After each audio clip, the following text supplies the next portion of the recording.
Class 12 subject chemistry first का topic है solution, जिसका पार्ट नंबर 9 हम कर रहे हैं। इससे पहले 8 नंबर पार्ट तक हमने कर लिया।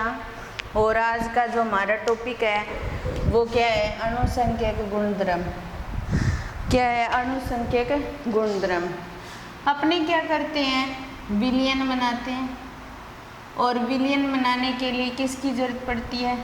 विलय और विलायक की। किसकी ज़रूरत पड़ती है? विलय और विलायक की।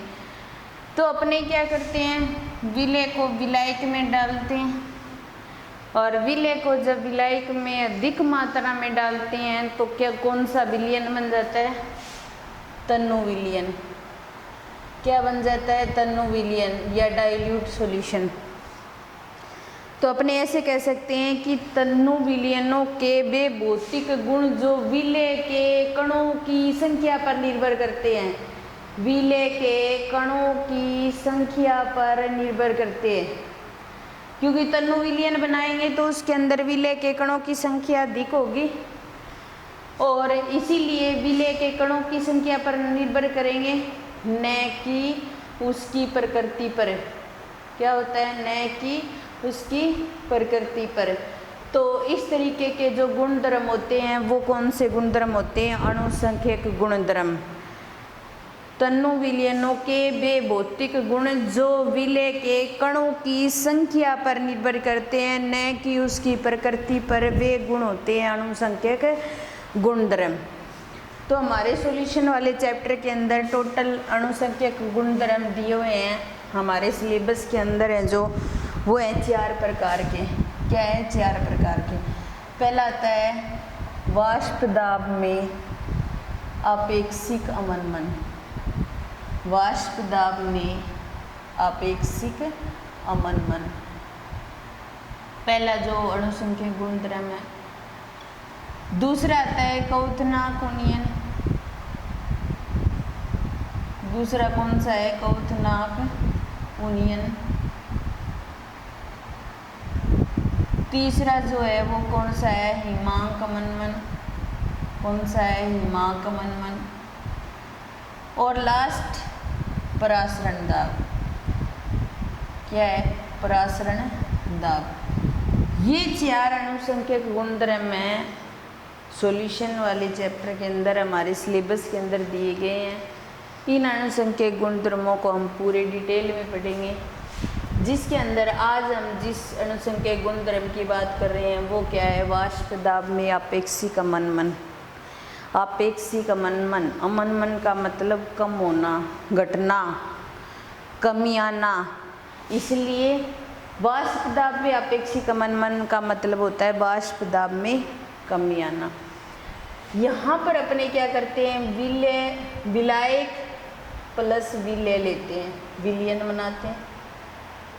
तो जो विलायक होता है उसको ए अवयव से शो किया जाता है, और विलय जो होता है वो बी अवयव से शो किया जाता है। तो अपने क्या करते हैं कि जब किसी विलायक के अंदर विलय मिलाते हैं, और ऐसा विलय जो है वाष्पशील हो, विद्युतन अपघट्य हो, और मिलाने के पश्चात जो विलयन बनता है उसका जो वाष्प दाब होता है वो विलायक के वाष्प दाब से कम हो जाता है। क्या होता है? विलायक के वाष्प दाब से कम हो जाता है। तो इसीलिए इसका नाम क्या हो गया? वाष्प दाब में आपेक्षिक अवनमन। हमने राउल्ट नियम के अनुसार वाष्प दाब में आपेक्षिक अवनमन ज्ञात किया था, उसकी इक्वेशन भी स्थापित की थी। आपेक्षिक अवनमन, इसकी समीकरण बनाई थी हमने। ठीक है। तो यहाँ पर वाष्प दाब में अपेक्षिक अवनमन का मतलब PA0, ये विलायक का वाष्प दाब, माइनस PA विलयन का वाष्प दाब, PA0 विलायक का वाष्प दाब जो होता है वो XB के बराबर होता है। क्योंकि इसके लिए वाष्प दाब ले रहे हैं वो PB0 ले रहे हैं, इसकी जो मोल बिन होगी वो XA हो जाएगी, और इसकी जो मोल बिन होगी वो क्या हो जाएगी? XB हो जाएगी। तो हमने राउल्ट के नियम के अनुसार निकाला था कि वाष्प दाब में आपेक्षिक अवनमन जो होता है वो विलय की मोल बिन के बराबर होता है। किसके बराबर होता है? विलय की मोल बिन के बराबर होता है। ये हमारी इक्वेशन नंबर 1 आ गई। ठीक है, अब देखो हमारा जो विलायक है वो क्या है? XA है। ठीक है, XA होगी और विलय की जो मोल बिन होगी वो क्या हो जाएगी? XB हो जाएगी। ठीक है, विलायक के लिए जो मोल होंगे वो क्या हो जाएंगे? Na हो जाएंगे और विलय के लिए जो मोल होंगे वो क्या हो जाएंगे? NB हो जाएंगे। ठीक है, तो अपने क्या करेंगे? विलायक की मोल बिन अगर ज्ञात करें, विलायक की मोल बिन अगर हम ज्ञात करें तो विलायक की मोल बिन को हम किससे नोट करते हैं? सॉरी, XA से नोट करते हैं। ठीक है, और ये किसके बराबर हो जाएगी? Na बटा में Na प्लस NB के बराबर हो जाएगी, क्योंकि हमने किया था जब मोल बिन की हमें ज़रूरत पड़ेगी या मोल बिन की हमें ज़रूरत पड़ी, उस दिन मैंने आपको मोल बिन करवाई थी। तो मोल बिन ज्ञात करने के लिए एक अवयव की मोलों की संख्या बटा में टोटल जो मोल होते हैं उससे हम डिवाइड करते हैं, और विलय की मोल बिन अगर ज्ञात करेंगे तो वो किसके बराबर हो जाएगी? XB बराबर हो जाएगी NB बटा में Na प्लस NB के बराबर हो जाएगी। अब देखो हमें विलायक के मोल ज्ञात करने हैं। विलायक के मोल अगर ज्ञात करने हैं तो विलायक के मोल को Na से नोट करते हैं, तो ये किसके बराबर हो जाएंगे? WA बटा में Ma के बराबर हो जाएंगे।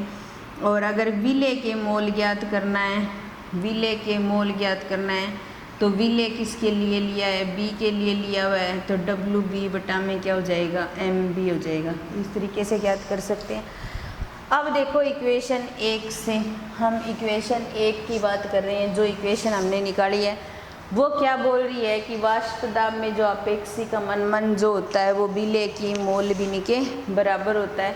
तो यहाँ पर हमारे पास विलय की मोल बिन क्या है? XB है, तो XB यहाँ से आ गया हमारे पास।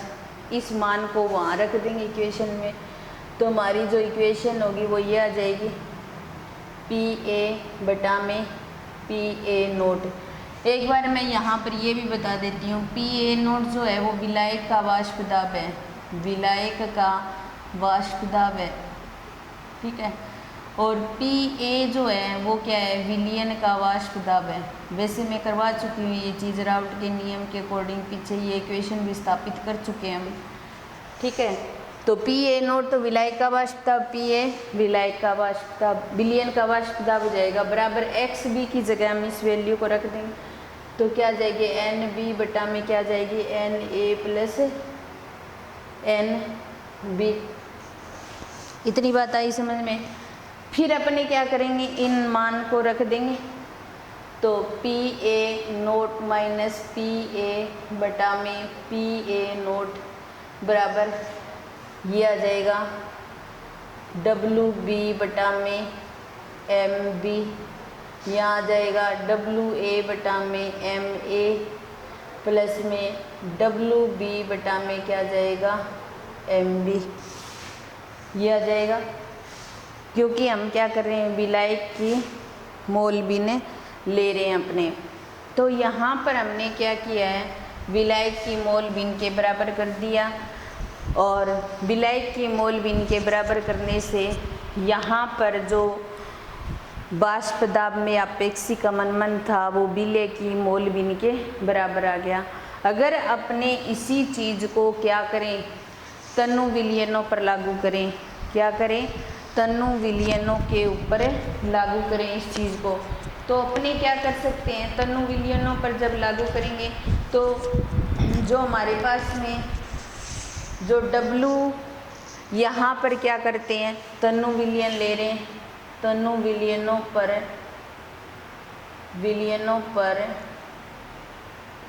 लागू करने से तो यहाँ पर अपने क्या करेंगे? WA बटा में MA और WB बटा में क्या हो जाएगा? MB हो जाएगा। तो इसको क्या मान लेंगे? लेस मात्रा मान लेंगे। और यहाँ पर जो डब्लू ए जो है उसको अधिक मात्रा में मान लेंगे और इसको क्या मान लेंगे, कम मात्रा में मान लेंगे, क्योंकि तन्नु विलयनों के अंदर क्या होती है, विलय की संख्या कम होती है, विलय के कणों की संख्या जो होती है कम कर देंगे अपने, और जो हमारे पास में ये अधिक मात्रा में आ जाएगा और ये क्या हो जाएगा, कम मात्रा में हो जाएगा, तो इसको हम छोड़ देंगे, यहाँ से छोड़ सकते हैं अपने।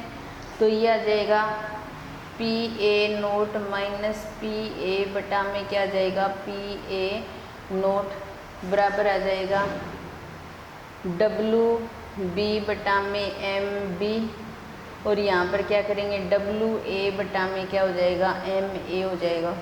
इसको सही तरीके से करके लिख सकते हैं अपनी। तो P A note minus P A बटा में पी ए नोट बराबर डब्लू बी बटा में क्या हो जाएगा, एम बी, और इधर डब्लू ए बटा में क्या हो जाएगा, एम ए, क्योंकि ये किसके लिए है, विलय के लिए, और ये किसके लिए है, विलायक के लिए। तो वाष्प दाब में जो अपेक्षिक अवनमन है वो विलय की मोल बिन के बराबर होता है। अब हमें क्या करना है, ये इक्वेशन 1 और फिर उसके बाद में इक्वेशन 2 और ये इक्वेशन 3। इक्वेशन 3 से विलय का मोलर द्रव्यमान ज्ञात कर सकते हैं। अब देखिए विलय का मोलर द्रव्यमान अपने कैसे ज्ञात कर सकते हैं। विलय के जो मोलर द्रव्यमान है उसको एम से नोट किया जाता है, तो हम क्या करेंगे, एम को ले लेंगे, एम ज्ञात करना है।